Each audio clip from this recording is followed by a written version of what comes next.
What's up, YouTube? It's Joe Catchpolia, sitting on the couch, making some money, investing in fractional real estate online. Today, I'm just going to give you an update. I've been doing this for about 3 months, and I want to share the different platforms that I've been experimenting with, my results so far, and what I'm getting out of it, and where I think I'm going to be headed.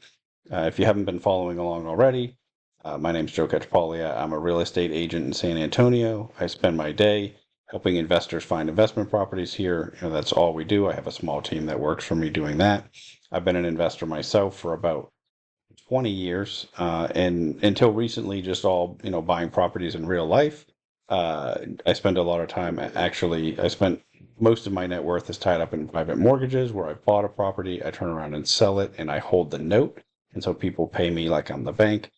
So I enjoy debt investing as well. But about 3 months ago, I started looking at buying pieces of other people's deals online.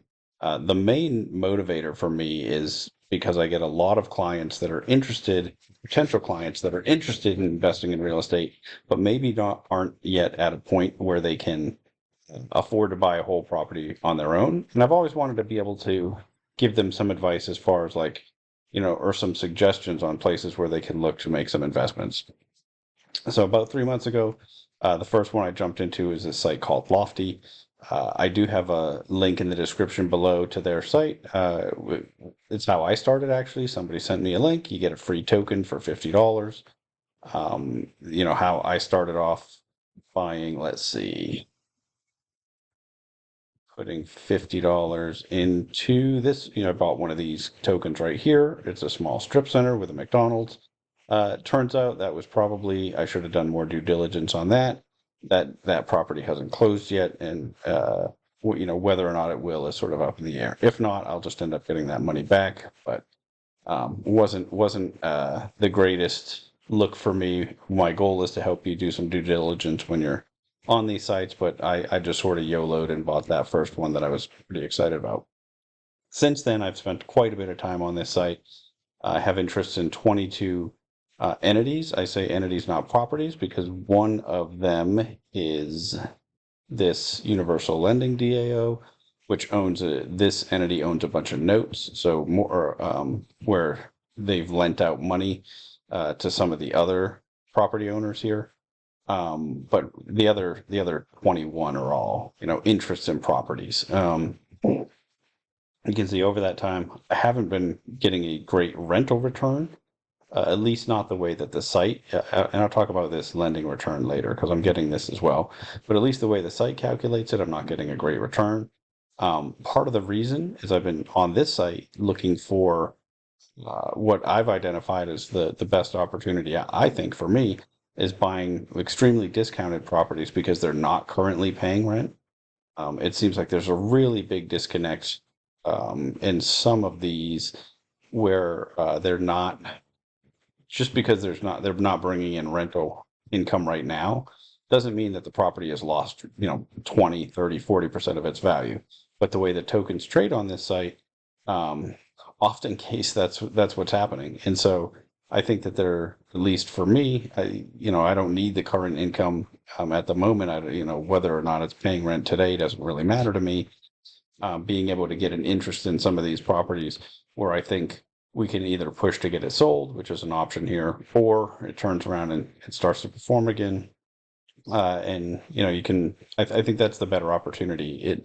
With the platform today. I have already bought tokens in a property that sold immediately thereafter, made a decent percentage return, although not a ton of money because I'm really just dabbling. I mean, you'll see none of these sites have a ton of my money in them yet. It is mostly just me dabbling at the moment, trying to really understand the sites, share what I learned. So far, that's what I've done on Lofty. The next one I went to is Groundfloor. I actually love this platform. I've bought 58, or I actually bought 59 notes. What they sell on here is actually securities that are pieces of a loan, and the loan is usually has been lent to somebody that's either for a fix and flip or new construction. And so we're basically standing in the lender's position. For these, I've only had one payoff so far, but because they're loans. There's a payoff date, and I only started investing in these, 3 months ago, and so I don't expect to really get paid out for about a year. This first one paying off was kind of weird actually, but get a decent rate of return. I really like this platform because it makes it pretty easy, excuse me, to just get a little piece of a bunch of different loans. I have a link in the description for this site as well. It's one that um, both this one and Lofty. I think over time I'll put more and more of my own capital on it. I still am not I'm not wholeheartedly recommending them yet because I don't have enough experience as far as I've only been in each of them for 3 months. So far, there's a ton to like about Groundfloor as far as I'm concerned, and it's why we'll be putting more and more money on over time. I think this month I'll buy into their next batch of loans that they have out. Um, I like that you can get a lot of diversity here. It's that every single one of these is basically the same as far as the underwriting requirements, and then they grade them for you. I'm just actually trying to get a little piece of every single one because their pricing changes based on the grade, the interest rate that's being paid. And so on this one, I'm actually just looking for really wide diversification across a whole bunch of different loans. And they're a site that has the longest track record of all the ones I'm going to talk about. The next one I put some money on was Landa. It actually took a very long time for my money to get there. During that time, I had started doing some due diligence on the properties, but also started talking to some other investors who were invested on the site. It turns out a lot of them weren't getting paid dividends and they weren't really sure why. Um, I looked into it. They have just a ton of complaints online on all different sorts of forums, on their Discord, on Reddit. They tons of Better Business Bureau complaints. And then when I asked the support at the company why some of the certain ones were showing that they weren't paying dividends, even though it looked like they collected rent, they just said, "Oh well, we just haven't updated it yet." But days and days went by and it still never changed. And so I'm not sure I really believe that. So I did go to take my money out. It looks like they've been processing that over the last several weeks. I did finally get in touch with support. Someone said, "Oh, well, you can't take it out in the first 60 days that it's on there." And then a couple of days ago, I guess that 60-day mark hit. I got an email that it's the money should be coming to me eventually. So I don't have a lot of experience with it after just everything that I looked into and the problems that I had getting money on and off. I just decided I didn't think that this platform is right for me. Oh, I also found a news story that talked about several of the properties going into foreclosure, although it wasn't clear whether or not that was verifiable. But overall, I couldn't find anybody actually that had a good experience to share with me on it when I was looking online, and so I think for now at least they have more problems than I want to be involved in, so I passed on that one. Also took a look at Arrived Homes, both investing in their properties themselves and in this private credit fund. Um, for me, this one just really didn't make a lot of sense. I did a longer video about why. They have really high fees, and because of that, you're just not getting the types of returns um, that I would want to get if I'm investing in something that's still a new industry and risky. Yes, you're getting it's real estate, but it's real estate controlled by this other entity, right? It's not controlled by us. And most of the time, let me take a look at this. The dividends that they're paying out. Oh, that one didn't. Hmm. Well, let's see. Let's see if we can get that to go or not. Yeah. Okay. So the dividends, if everything goes the way that they say, you're just not getting paid a very high return on it. Let me see. Here we go. At least not relative to like when I invest in real estate in real life. Yeah, anticipated annual cash flow, 3.8%. if I'm going to, buy something that's a much different product, something that's new and I don't, there's no real upside. I don't expect to get some huge boost when the property sells because there's very large fees to overcome as far as that went into it when they first bought it. So I just don't see, it wasn't very compelling. I think their their private credit fund, I think, was a little bit better, at 8.1. But again, yeah, I just, when I compare that to ground floor, now I know it's a much different risk profile for the individual loans, but because I can get much wider diversification in the loans in ground floor, at least at the moment, I passed on putting any money onto here. It is one I'm going to keep an eye on. I think over time, there, arrives this fund right now. Sorry about that. My screen recorder froze again. I was just saying, over time, this fund might end up with quite a few more loans. There's only 42 at the moment. If it does end up with 1,000, 2,000, some large number like that, it might have it might have better diversification than what I'm getting on ground floor, and maybe that would make me want to give up, some of the return in order to do that. I'm not sure that that's the case. Also, maybe it's possible that their interest rate goes up. Absent either of those things happening, I don't think I'll get into there. One other thing to mention about the properties themselves, if you buy into the individual properties, your money's really sort of stuck there. They do have ways of getting out of the funds, but it costs, it's quite costly, the fees that they charge. And so for that reason, I just decided, this whole platform was a no for me, but I like a lot of the things that they're doing. And so maybe going forward, it could work out and, things could change and I could jump back in.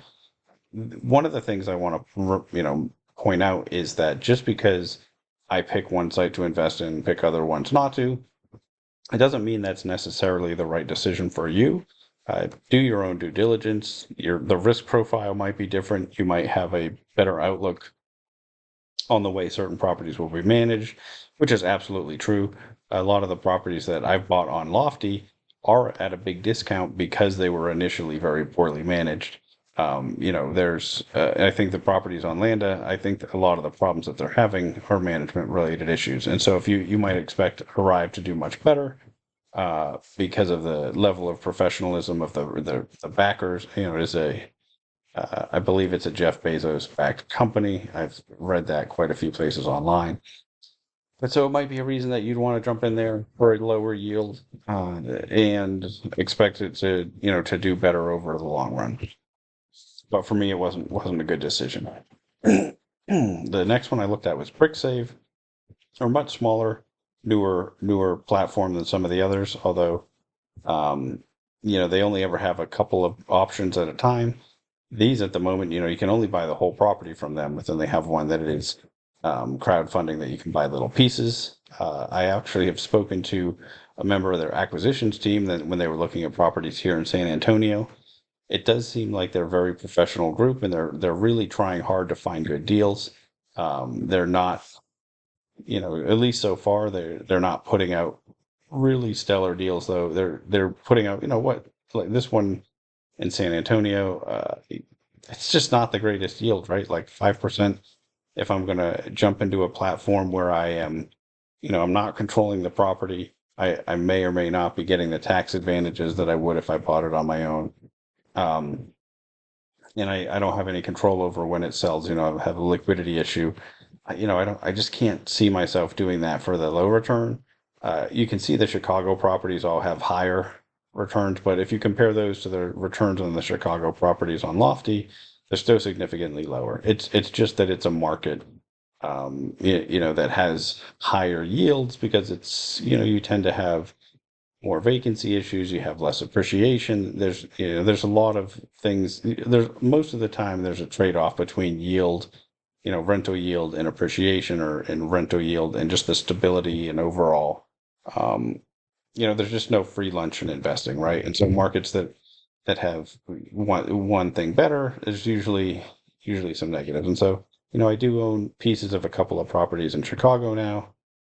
It's not a market I'd want to be heavily invested in over the long term, because it hasn't had, the greatest population growth. It doesn't have the drivers that make me excited about being in San Antonio and investing here, which is a big part of why I moved here 6 years ago was, for the market itself, because I've been in real estate a lot longer than that.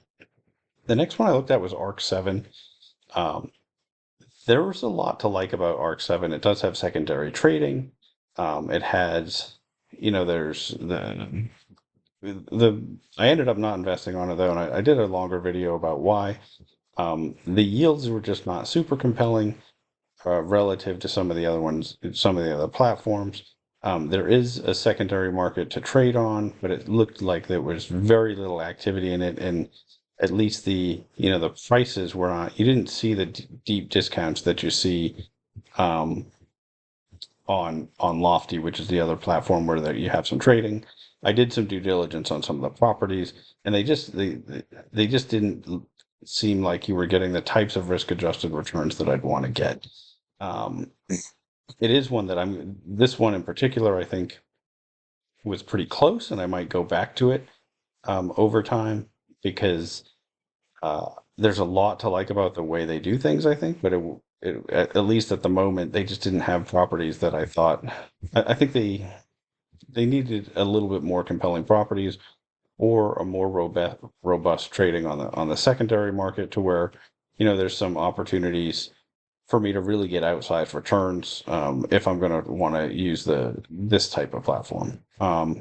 Which reminds me, I didn't, I'm going to sometime around this time is when I got into the staking on Lofty, and staking is when you take the tokens that you already own, and so I have tokens that represent all this ownership here, and basically am lending those out to the liquidity pool that allows for the trading to happen on Lofty. And so basically, anytime somebody makes a trade, purchases tokens out of that pool, I get some percent, I get some piece of the fees that are charged, and that leads to, earning a certain percent on that. Um, I actually only have ones in where there's these little icons. I have nothing invested in these other ones. I don't know why some of those show up, even though I don't have any money in them anymore. But some of them do. You can see some of these had really great returns, and this is annualized, right? Some of them are great, some of them nothing, but this is a very little amount in there anyway. Oh, but it's actually not nothing. It's 3.8 because this is cash instead of the tokens, or it's tokens that represent cash instead of tokens that represent property. I think it might be more accurate. Um, this is sort of getting into the crypto kids space, right? Where I'm doing something that is really foreign to me as a real estate investor. But I am trying to just experiment with everything that's going on here. This isn't, they've got the total value lent, but this is sort of double counted with my ownership because, if I own that token, it still shows up on my account page. But it doesn't, so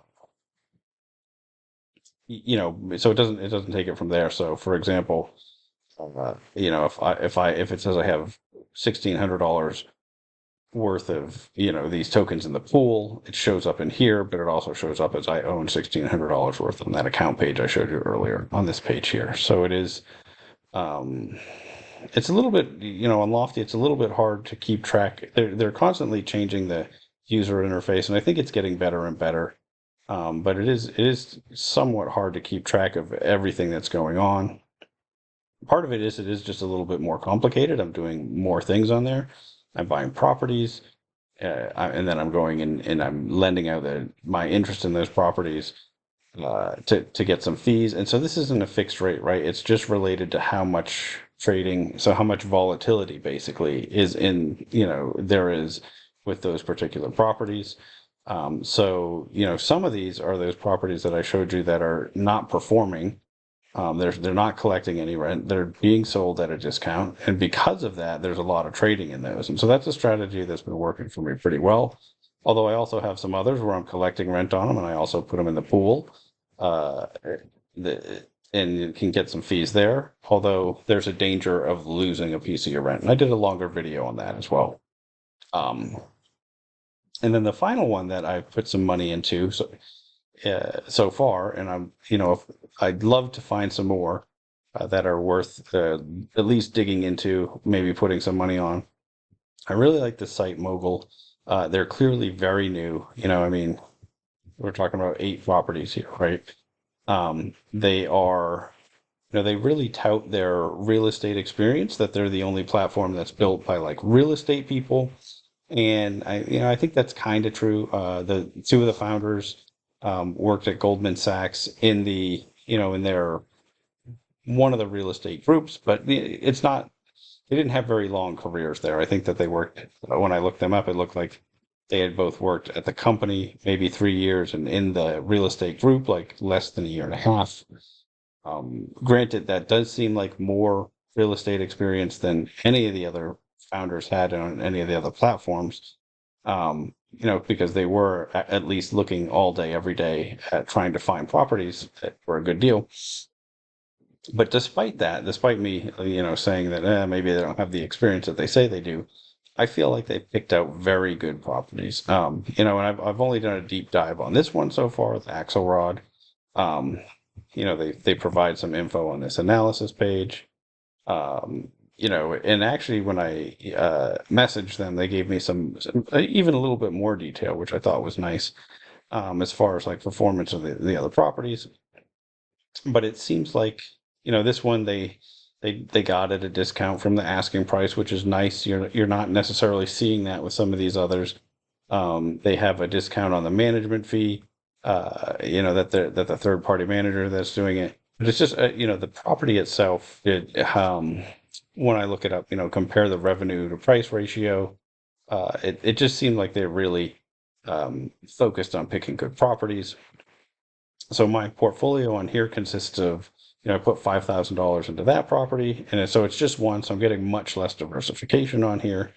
But at the same time, when I did that, they gave me some bonus credits, another $250 worth of this other property. And I think, so they're doing ones that they're all they're different strategies, but they're using strategies that are going to give you a high yield. They're either Airbnbs. This one is Pad Split is going to operate it, which is a rent by the room operator who, I think that's going to be a big part of the future of real estate investing is this sort of rent by the room product, because it really tackles affordable housing for the for people who need um, very minimal amenities, but need a place to stay and are willing to pay um, a reasonable amount, and but buy the room, and it makes it a much more profitable investment for the owner, but also too I think is providing a pretty nice option for someone who might otherwise you know just be a roommate somewhere, um, with friends or something like that, or maybe it's a good first move out from your parents' house or those sorts of things. But anyway, it's a strategy I like, and so I was happy to get a couple of tokens in that one, or a couple. What do they actually call them on here? I think shares, but let me see. What do they call them? Did I not say that? Yeah, shares. So 250 shares, so it's $1 each. This is another platform where they don't have secondary trading right now. They say that they're going to, but it seems that when they do, they might control the price that you can sell them out to, peer to peer for. And if that's the case, it's much less exciting, right? Because one of the big things I like about Lofty is that I'm getting great deals on some tokens because um, it's just an inefficient market, right? And so, that's one of the things that investors are always looking for: market inefficiency. It creates the potential for profit. Um, I think you won't really get that here if they're setting a price. Although maybe if they set a poor price, I can go in and want to buy a lot, but I think that there just might not be a lot of sellers if that's the case. But we'll see. It's so I'm not going to put a ton of money into this one just yet. I want to obviously I think they are, well, they are very new. I think they said they paid out their first dividends in April of this year. Um, it does look like, based on the performance that they have, that they are, coming close to or hitting their goals on the properties. They are promising very high returns relative to, at least relative to the other ones that are somewhat similar, so with Mogul, it is the company themselves choosing the properties, doing the asset management, managing the managers. That's the case with Mogul, Bricksave, Landa, um, Arc 7 are all doing it that way. Lofty is a more of a marketplace where individuals, operators are bringing their property to the platform, selling equity in it. Um, or there's some of the properties that are on there that are just sort of running themselves by the vote of all the people that are on there. They've gotten rid of that model, but there's properties left. Some of those are actually the ones that I think have the most potential at the moment.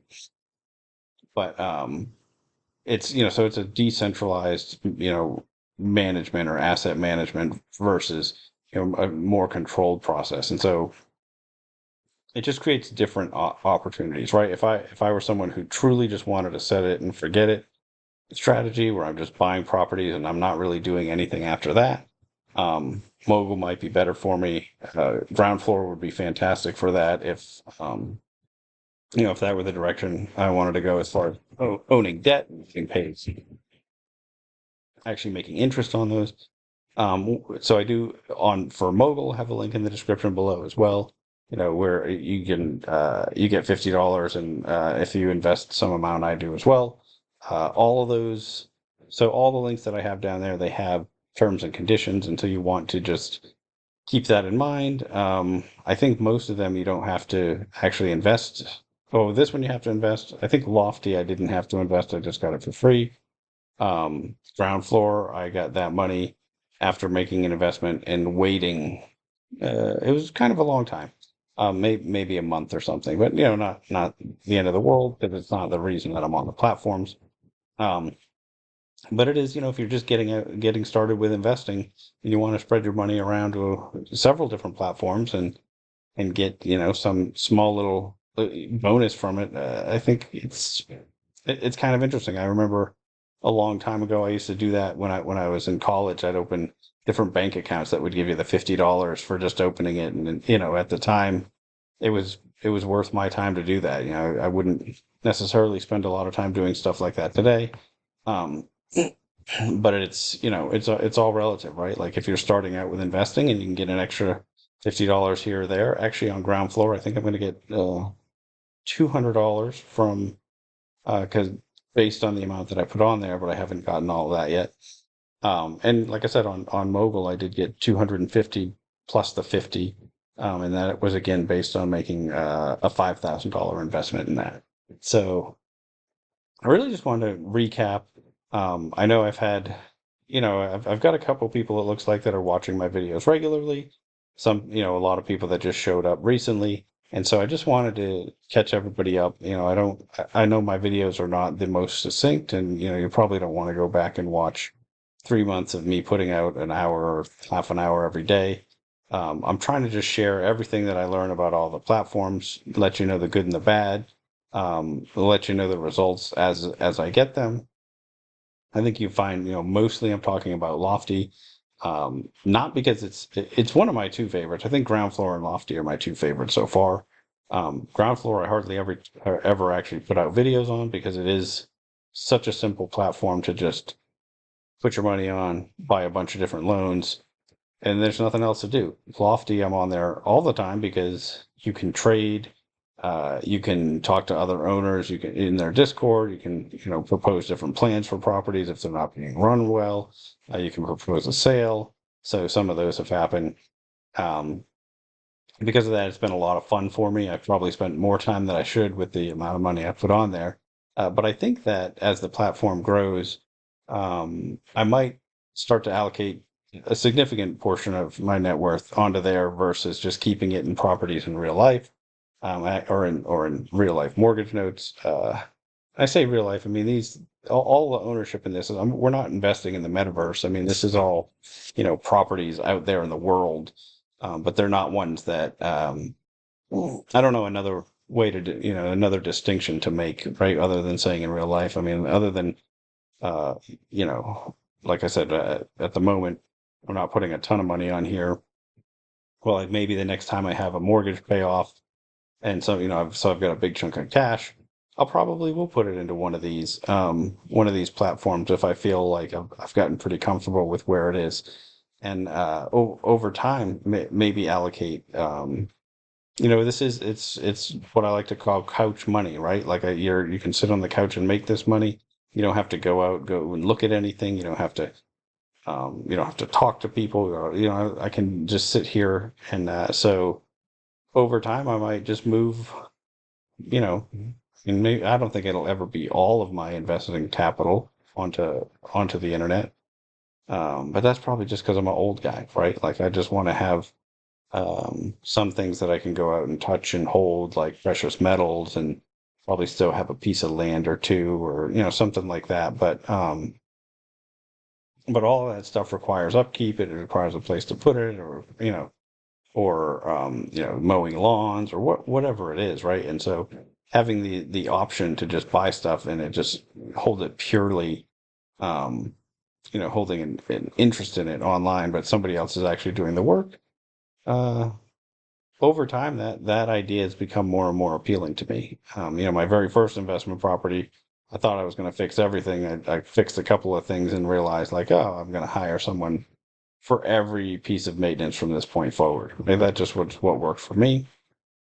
And so, I didn't really get a lot out of. There are investors that like actually enjoy that aspect of owning properties, as they like to take some time and fix things themselves. But that's not me. And so, the more, um, the as I just spend more and more time investing, and because I've been scaling back my work hours, and spending more time thinking about investing in what I'm going to do going forward. The ability to just get really broad diversification, not have to do anything as far as physically for the properties, and and having decent liquidity on some of them, where you can just sell out.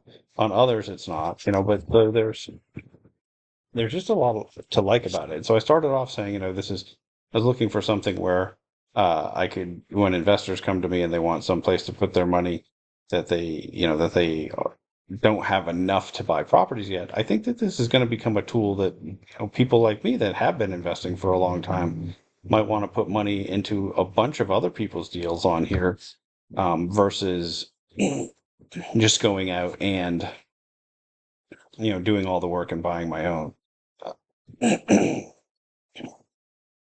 don't know. I don't know if it's for everybody, but I think that it is just an interesting opportunity. In any case, that's really everything I had to share with you. Those are all the sites that I've checked out, and the investments I've made so far.